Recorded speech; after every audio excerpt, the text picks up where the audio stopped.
তুমি যাবে ভাই, যাবে মোর সাথে আমাদের ছোট গায়ে, গাছের ছায়ায় লতায় পাতায় উদাসী বনের বায়। পল্লীকবি জসিমউদ্দিনের এই উদাত্ত আহ্বান যেন আজও ধ্বনিত হচ্ছে এই পৈতৃক নিবাসে, কুমার নদীর প্রবাহে এবং এই জসিম মঞ্চে। এই ফরিদপুর জেলা যেমন শিক্ষা, সংস্কৃতি, শিল্প, সাহিত্যের ক্ষেত্রে সমৃদ্ধ, তেমনি বহু খ্যাতিমান, কীর্তিমান ব্যক্তিত্বের জন্ম এবং জীবন অতিবাহনে ধন্য। শুরুতেই ফরিদপুর জেলা এবং পল্লীকবি জসিমউদ্দিন সম্পর্কে প্রয়োজনীয় কিছু তথ্য। পদ্মা নদী বিধৌত এই ফরিদপুর জেলার আদি নাম ছিল ফতেহাবাদ। দ্বাদশ শতাব্দীতে সুফি সাধক শেখ ফরিদউদ্দিনের নাম অনুসারে এই জেলার নামকরণ হয় ফরিদপুর। ফরিদপুর জেলা প্রতিষ্ঠা লাভ করে 1815 সালে। পদ্মার ইলিশের পীঠস্থান ফরিদপুরের গোয়ালন্দ একসময় ছিল বাংলাদেশের অন্যতম প্রধান নদী বন্দর।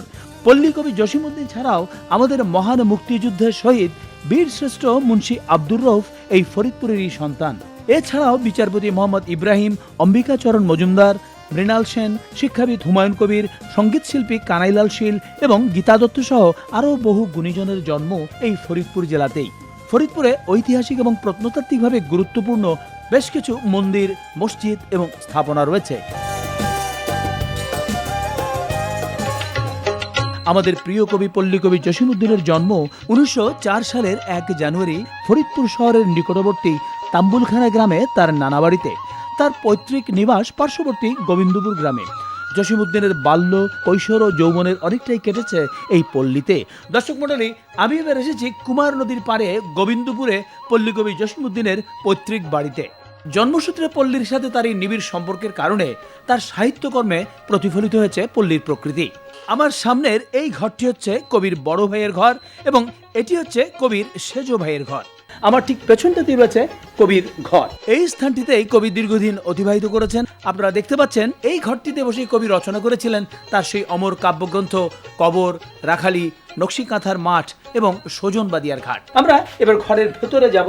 অত্যন্ত ছোট্ট পরিসরের এই ঘর। আমরা এখানে দেখতে পাচ্ছি তার এই ঘরে একটি চৌকি এবং এই চৌকির মধ্যেই তিনি থাকতেন এবং লেখালেখি করতেন। এই ঘরটি হচ্ছে কবির পিতামাতা এবং ছোট ভাইয়ের ঘর, অর্থাৎ তার বাবা মা এখানটাতেই থাকতেন এবং বর্তমানে সংরক্ষণ করতে গিয়ে এই বাড়িটি পাকা করা হয়েছে। পরবর্তীতে এই ঘরটিতে কবির ব্যবহার্য বিভিন্ন জিনিসপত্র রাখা হয়েছে। দেয়ালে টাঙানো রয়েছে কবির কিছু দুর্লভ ছবি।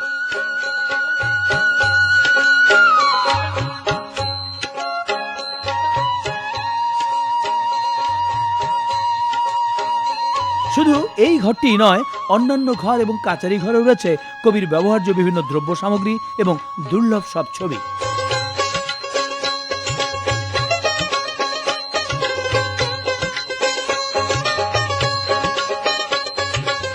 জসিমউদ্দিনের কবিত্ব শক্তির প্রকাশ ঘটে ছাত্র জীবনেই। আইএ ক্লাসের ছাত্র থাকা অবস্থাতেই তার রচিত কবর কবিতা কলকাতা বিশ্ববিদ্যালয় কর্তৃক প্রবেশিকা পাঠ্যপুস্তকে অন্তর্ভুক্ত করা হয়। বাংলার লোকজ শিল্প, সাহিত্য, সংস্কৃতির এক উন্মুক্ত আয়না হচ্ছে কবি জসিমউদ্দিন রচিত, সংগৃহীত এবং সম্পাদিত গ্রন্থসমূহ।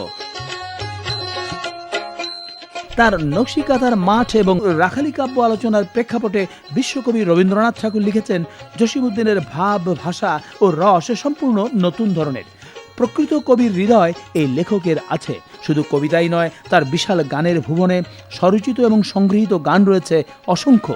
পেশাগত জীবনে তিনি ঢাকা বিশ্ববিদ্যালয়েও শিক্ষকতা করেছেন। সাহিত্যকর্মের স্বীকৃতি হিসেবে তিনি প্রেসিডেন্টের প্রাইড অফ পারফরমেন্স পুরস্কার, রবীন্দ্র ভারতী বিশ্ববিদ্যালয়ের সম্মানসূচক doctor of literature degree, Bangladesh সরকারের 21 পদক এবং মরণোত্তর স্বাধীনতা পুরস্কারে ভূষিত হন। 1976 সালের 14 মার্চ তিনি তার নিজের রচিত কবিতার মতো চিরশয্যায় শায়িত হয়েছেন তার নিজ বাসভূমে।